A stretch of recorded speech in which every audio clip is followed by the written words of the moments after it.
Ravi was born in a small, dusty village where life was hard and dreams were rare. His family owned nothing but a mud house with a leaking roof and broken furniture.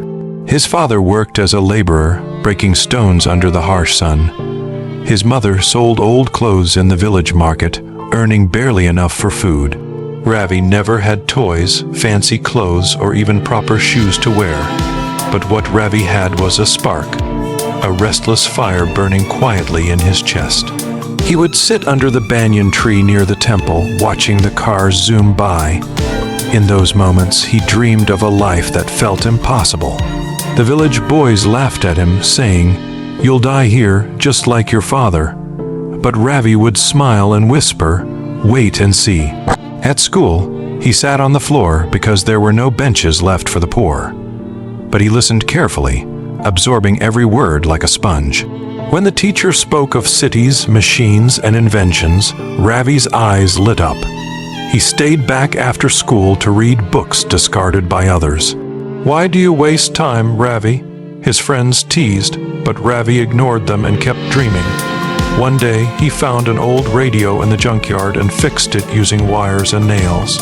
When it worked, the whole village gathered to listen and wonder, "Maybe I can fix machines for a living," Ravi thought. His journey toward greatness had begun, though no one noticed. He saved every coin he could from small repair jobs. He fixed fans, watches, radios. Anything broken found life in his hands. At 16, Ravi walked 10 miles to the city to find work at a mechanic's shop. The shop owner laughed. "A village boy, what can you do?" Ravi showed him the radio he had repaired. The man hired him, but only as a cleaner and tea boy. Ravi scrubbed floors, washed parts, and delivered tea, but he watched closely. At night, when the shop closed, he secretly practiced on broken engines. Many nights, he went to bed hungry, dreaming of owning a garage. One day, he vowed, "This place will be mine." Years passed.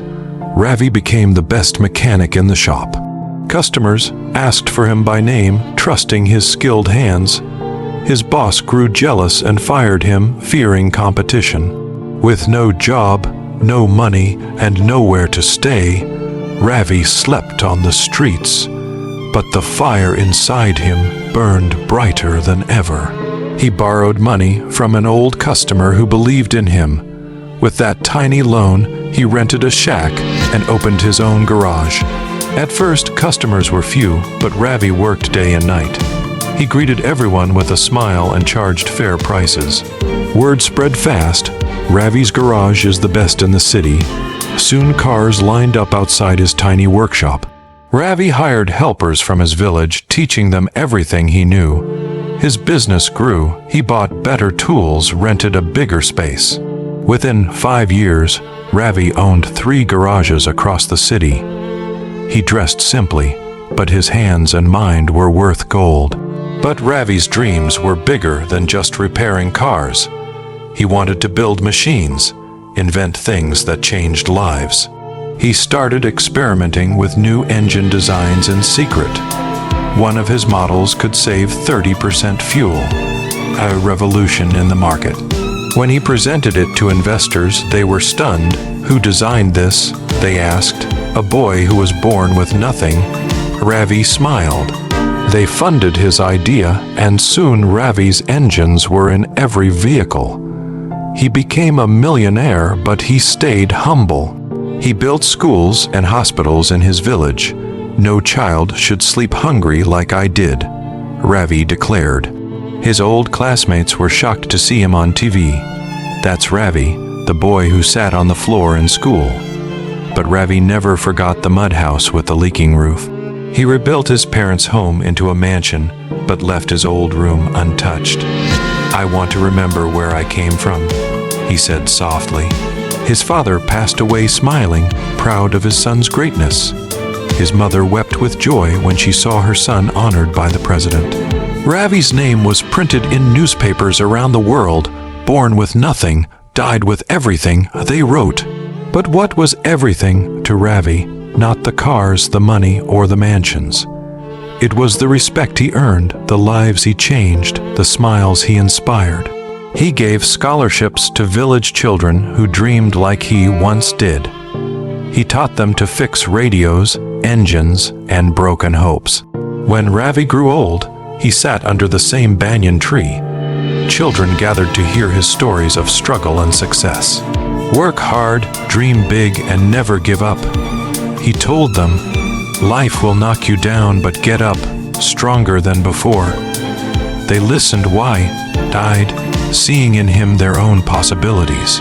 On his last day, Ravi looked at the sunrise from his window. He smiled, remembering the dusty roads, the broken radios, the hunger. His journey had been long, painful, but beautiful. He closed his eyes, whispering, I was born with nothing, but I lived with everything. And in that moment, peace filled his heart. News spread, Ravi the mechanic, turned millionaire, passes away at 78. Crowds gathered at his funeral, rich, poor, old, young. Everyone had a Ravi story, a job he gave, a life he changed, a hope he restored. His garages, engines, and inventions stood as monuments to his dream. But greater than all these was the love and respect he earned. His grave bore a simple stone that read, born with nothing, died with everything. A boy who had nothing but a dream changed the world.